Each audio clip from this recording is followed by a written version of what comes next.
hair loss treatment එකේ ප්‍රධානම බෙහෙත් දෙකෙන් එකක් එන්නේ. ඒක තමයි finasteride. මේ බෙහෙත් දෙක ආවට පස්සේ සෑහෙන improvement එකක් කට්ටියගේ ආවා. නැත්නම් ඊට කලින් තිබ්බේ හැම වෙලේම transplant තමයි කරන්නේ.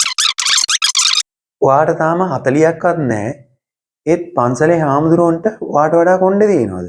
ඒකට ඉතින් අපි දන්නවා ප්‍රධානම හේතුව වෙන්නේ DHT කියන හෝමෝන් එක. ඒ කියන්නේ ඩයිහයිඩ්‍රෝටෙස්ටෝස්ටෙරෝන් කියන හෝමෝන් එක තමයි මේකට ප්‍රධාන හේතුව වන්නේ. මොකද මම කලින් වීඩියෝස් වල මගේ කිව්වා මේල් පැටර්න් සහ ෆීමේල් පැටර්න් හෙයාර් ලොස් එකට ප්‍රධානම හේතුව වන්නේ මේ DHT කියන හෝමෝන් එක කියලා. එතකොට මේක හැදෙන්නේ කොහොමද? ටෙස්ටෝස්ටෙරෝන් 5 alpha reductase කියන එන්සයිම් එකෙන් කන්වර්ට් වෙනවා DHT වලට. ඒකට DHT ඔළුවට රවුමක් දාලා එනකොට අර Avengers එකේ තේනෝස් මේම කරද්දි කට්ටිය වාෂ්ප වෙනවා වගේ කොණ්ඩේ ටිකත් එහෙමම හැරිලා යනවා. ඒකට DHT වලින් මේ කොණ්ඩේ නැති වෙන හැටි මගේ කලින් වීඩියෝස් වල ඕගොල්ලන්ට කියලා තියෙනවා. ඒක මම ආයි පැහැදිලි කරන්න යන්නේ නැහැ. එතකොට මේ hair loss treatment එකේ ප්‍රධානම treatment ජාති දෙකක් තියෙනවා. එකක් තමයි stimulators. Stimulators කියන්නේ පායි කොණ්ඩේ එන එක දිගට ඝනකමට වැඩෙන්න තියෙන බෙහෙත්. දෙවෙනි එක තමයි blockers. Blockers කියන්නේ මොකද්ද? Blockers කියන්නේ මේ underlying cause එක වෙන ප්‍රධාන මූලික හේතුව වන DHT අඩු කරන බෙහෙත්. DHT කොහොමද අඩු කරන්නේ? testosterone 5 alpha reductase වලින් DHT වලට convert වෙනවා නම් 5 alpha reductase කියන එන්සයිම් එක අපි නවත්ත ගත්තා නම් DHT හැදෙන ප්‍රමාණයත් අඩු වෙනවනේ. මෙතනදී තමයි අපේ hair loss treatment එකේ ප්‍රධානම බෙහෙත් දෙකෙන් එකක් එන්නේ. ඒක තමයි finasteride. Finasteride එකෙන් තමයි 5 alpha reductase කියන එන්සයිම් එක නවත්තන්නේ. ඒතකොට 5 alpha reductase එන්සයිම් එක ඉන්හිබිට් වුණාට පස්සේ testosterone DHT වලට convert වෙන එක අඩු වෙනවා. hair loss treatment වල ප්‍රධානම බෙහෙත් දෙකක් තියෙනවා. එකක් minoxidil, දෙවෙනි එක තමයි finasteride. ඒකට මේ බෙහෙත් දෙකෙන් සෑහෙන ලොකු ඉම්පැක්ට් එකක් වෙලා තියෙනවා. ඒ කියන්නේ මේ බෙහෙත් දෙක 1900 ගණන් වල තමයි හොයාගත්තේ. ඒකට කලින් ඇත්තටම මුකුත් කරගන්න බෑ. කොණ්ඩේ ගියාට ඉතින් කාටවත් මුකුත් කරගන්න බෑ.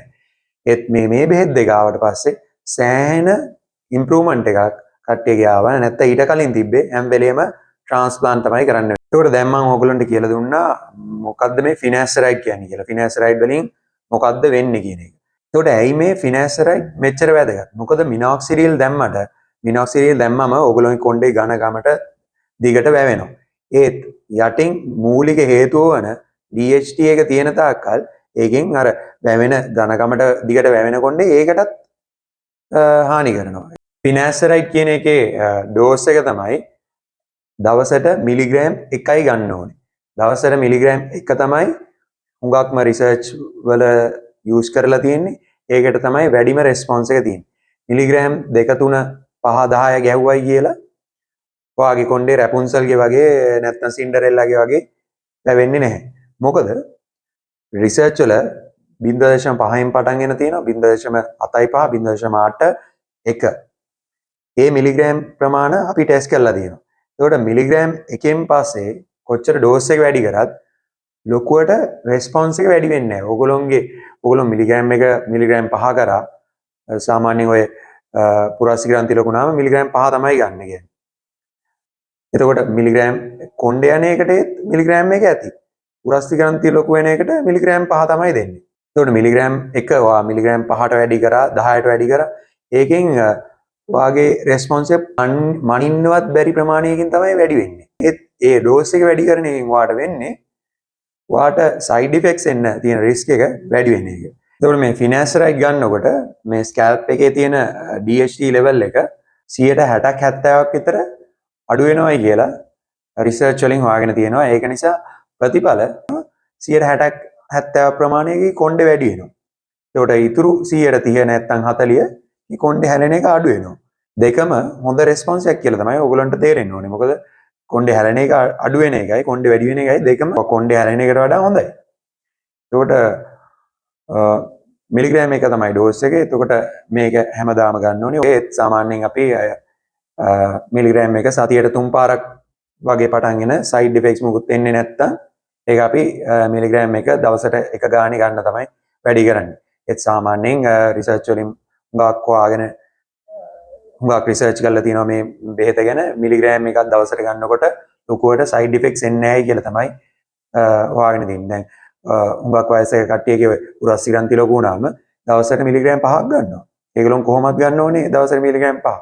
සයිඩ් ඉෆෙක්ට්ස් එනවාද කියලා ඉතින් ડોක්ටර් බලනවා. ඒ නිසා තමයි මේක ප්‍රිස්ක්‍රිප්ෂන් මෙඩිකේෂන් එකක්. ඔයාට ගිහිල්ලා ෆාමසි එකෙන් ඉල්ලුවයි කියලා එහෙම දෙන්නේ නැහැ. ડોක්ටර් තමයි පටන් ගන්න ඕනේ. ඒකට ડોක්ටර් පටන් ගත්තට පස්සේ එයා සයිඩ් ඉෆෙක්ට්ස් එනවනම් ඔයාගේ ඩෝස් එක තව පොඩ්ඩක් අඩු කරලා නැත්තම් නවත්තලා ආයි රීස්ටාර්ට් කරන්න එහෙම ඉඩ තියෙනවා. ෆිනාස්ටරයිඩ් 1 මිලිග්‍රෑම් දවසට එක සැරයක් ගන්න එකෙන් ලොකු රෙස්පොන්ස් එකක් නැත්තම් ඔයාගේ ડોක්ටර් ඩියුටැස්ටරයිඩ් කියන කියන්නේ ෆිනාස්ටරයිඩ් බෙහෙත් කාණ්ඩයේම තියෙන තව බෙහෙතක්. ඒකේ සයිඩ් ඉෆෙක්ට්ස් එන්න තියෙන රිස්ක් එක වැඩි. ඒක නිසා ඩියුටැස්ටරයිඩ් කියන එක පටන් ගන්න කලින් ෆස්ට් ලයින් එක තමයි ෆිනාස්ටරයිඩ්. ඩියුටැස්ටරයිඩ් වලින් ඒ කියන්නේ 5 alpha reductase කියන එන්සයිම් type 1 and 2 දෙකම බ්ලොක් කරනවා. ඒකෙන් සයිඩ් ඉෆෙක්ට්ස් එන්න තියෙන රිස්ක් එක පොඩ්ඩක් වැඩි. ඒක නිසා තමයි අපි ෆිනාස්ටරයිඩ් එකෙන් පටන් ගන්න. එතකොට අද මම කතා කරේ යාලොස් පිළිබඳව ට්‍රීට්මන්ට් එකේදී ප්‍රධානම බෙහෙත් දෙකෙන් එකක් ගැන. එකක් මිනොක්සිඩිල්, දෙවෙනි එක තමයි ෆිනාස්ටරයිඩ්. එතකොට ඒක ඉන්ට්‍රොඩක්ෂන් එකක් තමයි මම අද ඔයගොල්ලන්ට දුන්නේ. ඊළඟ වීඩියෝස් වලත් අපි කතා කරමු ෆිනාස්ටරයිඩ් එකේ ඉතුරු විස්තර ගැන. මගේ මේ channel එකේ පරමාර්ථය තමයි ඔයගොල්ලන්ට සතුටු දිගු ජීවිතයක් ලබා දෙන එක. ඒකට අවශ්‍ය දැනුම තමයි මම ඔයගොල්ලන්ට ලබා දෙන්නේ. කොණ්ඩේ ගැන විතරක් නෙමෙයි. මුගක් අය හිතනවා මේ කොණ්ඩේ ගැන channel එකක් කියලා. කොණ්ඩේ ගැන විතරක් නෙමෙයි මම ඉතුරු ඒවා පිළිබඳත් වීඩියෝ කරලා තියෙනවා. ඉදිරියටත් වීඩියෝ කරනවා. ඒක නිසා මගේ channel එකත් එක්ක එකතු වෙන්න. Thank you.